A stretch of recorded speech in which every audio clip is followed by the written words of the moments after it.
بسم اللہ الرحمن الرحیم، السلام علیکم۔ امید کرتی ہوں آپ سب خیریت سے ہوں گے اور اللہ کی امان میں ہوں گے۔ پیارے ناظرین، 3 ربیع الاول قسمت سنوارنے کا سنہری موقع۔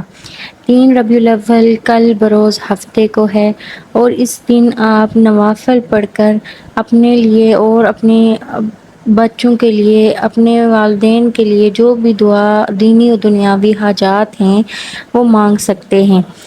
میرے پیارے ناظرین، یہ وہ مہینہ ہے جس میں اللہ تعالیٰ نے نبی کریم صلی اللہ علیہ وآلہ وسلم کو ہم پر رحمت بنا کر بھیجا۔ اس مہینے میں آپ جو بھی دعائیں کریں گے، جو بھی حاجت آپ کی ہوگی ضرور قبول ہوگی۔ اس کے لیے آپ درود پڑھیں، زیادہ سے زیادہ درود پڑھیں اور نبی کریم صلی اللہ علیہ وآلہ وسلم کو ہدیہ کریں اور ان کے حضور درودوں کا تحفہ پیش کریں۔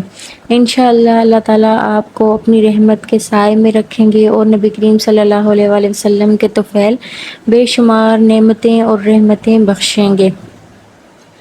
تو جو آپ نے نوافل پڑھنے ہیں ان کا طریقہ کار میں آپ کو بتا دیتی ہوں، کس طرح سے پڑھنے ہیں اور آپ نے کون کون سی صورتیں ہیں جو ان نوافل میں پڑھنی ہیں۔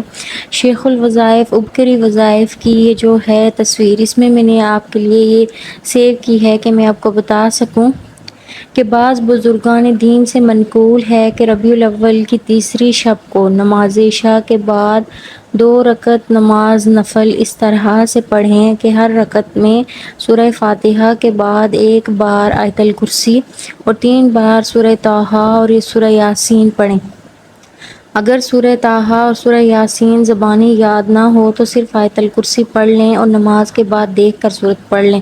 عمل مکمل ہونے کے بعد ان نوافل کا ثواب حضور صلی اللہ علیہ وآلہ وسلم کی خدمت اقدس میں تحفتاً ہدیۃً پیش کریں اور دعا کریں۔ انشاءاللہ جو بھی حاجات ہوں گی پوری ہوں گی۔ جزاک اللہ۔